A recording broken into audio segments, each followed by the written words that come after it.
तो यह पता चल जाए कि अगर 3/5 है, इसका मतलब क्या समझते हो? फ्रैक्शन है। फ्रैक्शन में भी कुछ खास खास बात है। कभी भी अगर बाई में मिलने लगे, फ्रैक्शन में मिलने लगे, तो समझ लेना ऊपर वाला रोटी है और नीचे वाला खाने वाला आदमी है। गरीब बच्चों की तरह ऊपर वाला रोटी है और नीचे खाने वाला आदमी है। अरे हाँ या ना बोलो ना। जिस दिन ऐसा सोचोगे तो 3/5 तुमको पता चलेगा कि 3 रोटी है, खाने वाला आदमी कितना है? 5। एक रोटी से ज्यादा खाएगा कम खाएगा?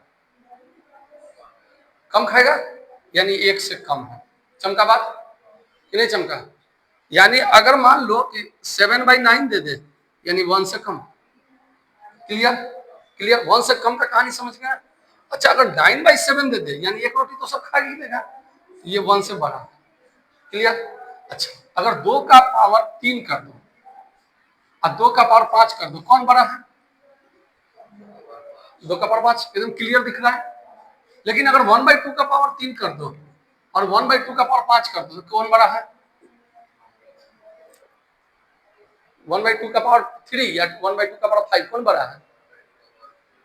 1/2 का पावर 3। सीधी सी बात है, क्योंकि ये 1 से कम है।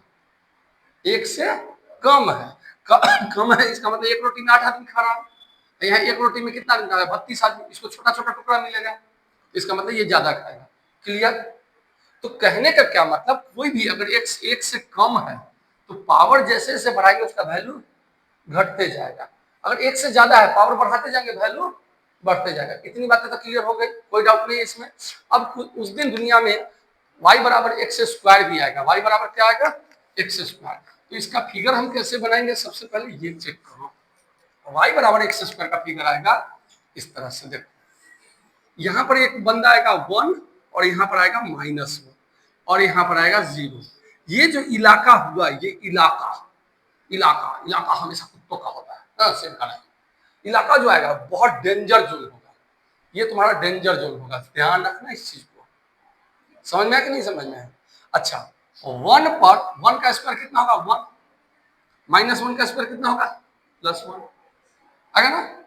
अच्छा, 2 पर ये क्या करेगा? 2 पर ये 4 को डिनोट करेगा और यहाँ -2 पर क्या करेगा? तभी ये 4 को डिनोट करेगा।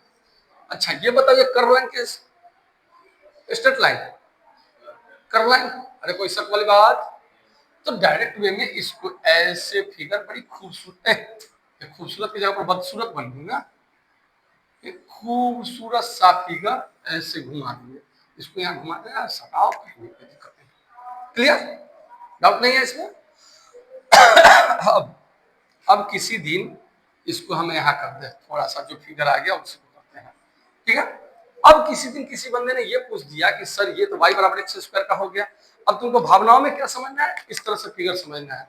अच्छा बनाने जाओ तो फिगर खराब ही बनता है, इसको सटा देना, ये 0 हो गया। इस तरह का फिगर चलेगा ऐसे। क्लियर? अब किसी दिन किसी ने कहा कि सर ये x² का तो हो गया, किसी दिन x का पावर 4 भी आएगा। मैंने कहा हाँ आएगा। तो उसका फिगर कैसे बनेगा? मैंने कहा ठीक से चेक कर लो, 0 पर 0 ही आएगा, 1 पर 1 ही आएगा, -1 पर 1 ही आएगा। अच्छा, 2 पर जहां 4 को टच कर रहा था वहां किसको टच कर? 8 को, यानी x का पावर 4 ऐसे जाएगा, x का पावर 4 ऐसे जाएगा अंदर। अच्छा, 1 से छोटा पर पावर बढ़ाएंगे तो और छोटा होगा टुकड़ा, तो ये अंदर से होते हुए ऐसे निकलेगा। अच्छा सर, ऐसा कुछ हो सकता है? मैंने कहा हाँ। तो कहा कि अच्छा x का पावर 6 भी तो आएगा। हाँ वो भी आएगा। वो कैसे जाएगा? मैंने कहा इसी तरह से ऐसे भागेगा और यहाँ से अंदर से ऐसे आएगा और फिर इधर से ऐसे जाएगा। क्लियर? अच्छा, x का पावर 8, मैंने कहा फिर वैसा ही है, ये घटते चला जाएगा, ये सटते चला जाएगा। बोलो समझ में आया ना? तो उस दिन दुनिया में यह बात पता चल जाएगी, दुनिया में यह बात पता चल जाएगी कि अगर किसी ने इस तरह का फिगर बना दिया, ड्रॉ कर दिया, इसका मतलब y बराबर x का पावर इवन। क्लियर? हमको यह समझ में आ गया कि y बराबर x का पावर इवन का इसी तरह का फिगर बनेगा। क्लियर? अच्छा, अगर किसी ने कह दिया कि सर ये नीचे जाएगा, मैंने कहा हाँ, y बराबर -x का पावर इवन। क्लियर? आ गया समझ में? नोट कर सकते हो इसको फटाफट, नोट करो।